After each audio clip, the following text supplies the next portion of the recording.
अनंताचार्य जी ने मन में विचार किया कि मैं एक सरोवर का निर्माण यदि तिरुपति बालाजी ऊपर पर्वत पर कर दूं तो ठाकुर जी को सुख रहेगा। उस समय इतना वैभव नहीं था, तो अनंताचार्य जी, उनकी पत्नी वो सगर्भा थी, उनके गर्भ में कुछ महीने का बालक था, वो भी साथ में थी।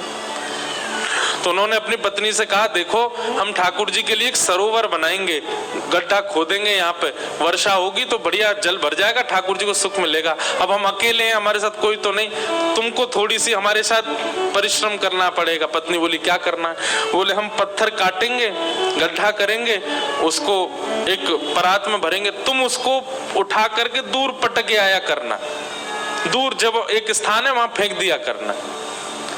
पत्नी बेचारी गर्भवती थी, लेकिन पति के साथ उसने कोई मना नहीं किया, वो ठीक है मैं करूंगी।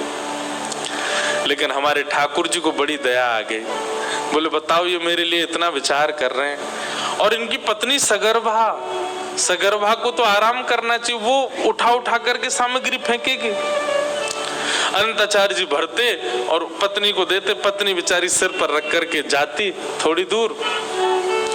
एक दो दिन निकल गए, ठाकुर जी से सहन नहीं हुआ, एक दो दिन नहीं निकले थे तो एक दो बार ही वो गई थी, ठाकुर जी से नहीं हुआ। ठाकुर जी तुरंत एक नन्हे से बालक का रूप, सांवरा सलोना स्वरूप बना लिया ठाकुर जी ने, और ठाकुर जी आते और वो मैया जैसे उठा के नेक दूर आती तुरंत आते और ठाकुर जी इशारे से करते, लाओ हमको दो।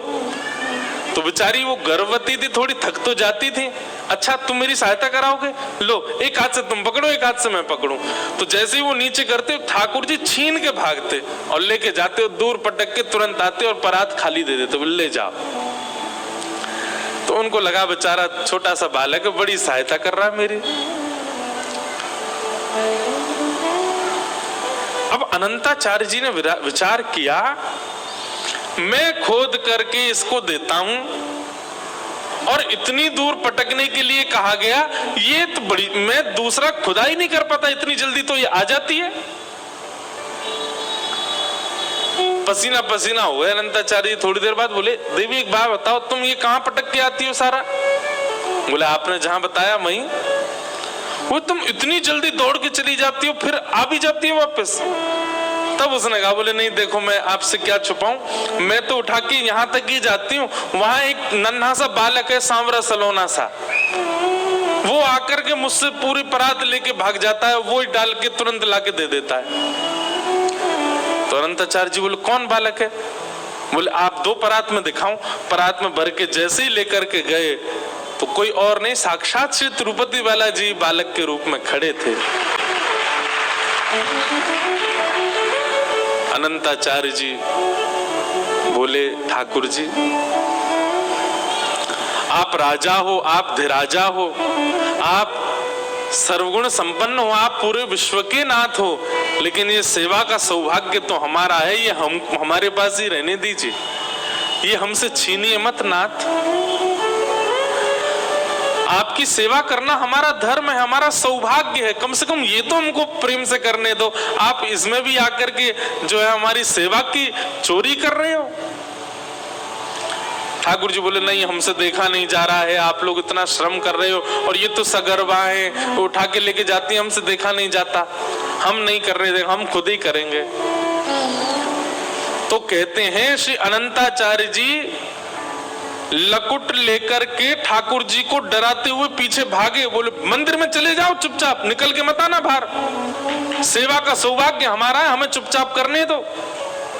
तो ठाकुर जी उनके डर के मारे चुपचाप मंदिर में जाके विराजमान हो गए, बाहर निकल के नहीं आए। बोले भैया इतना डरा रहे हैं, लेकिन ठाकुर जी ने मन में विचार किया, बोले भैया हमसे देखा नहीं जा रहा है, वो उनकी पत्नी सगर्भा है।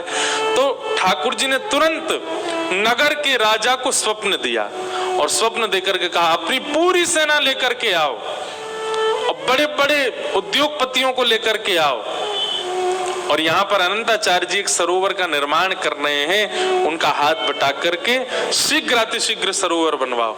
आज भी वो सरोवर वहां तिरुपति में विराजमान है।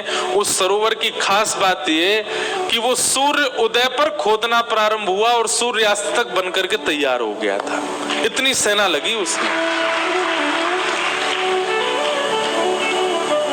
तो ठाकुर जी भी डरते हैं, अब अपने वैष्णवों से। और ये भय, एक भय अच्छा वाला भय जिसके कारण आप संभल के रहते हो, ऐसा जीवन में एक होना चाहिए।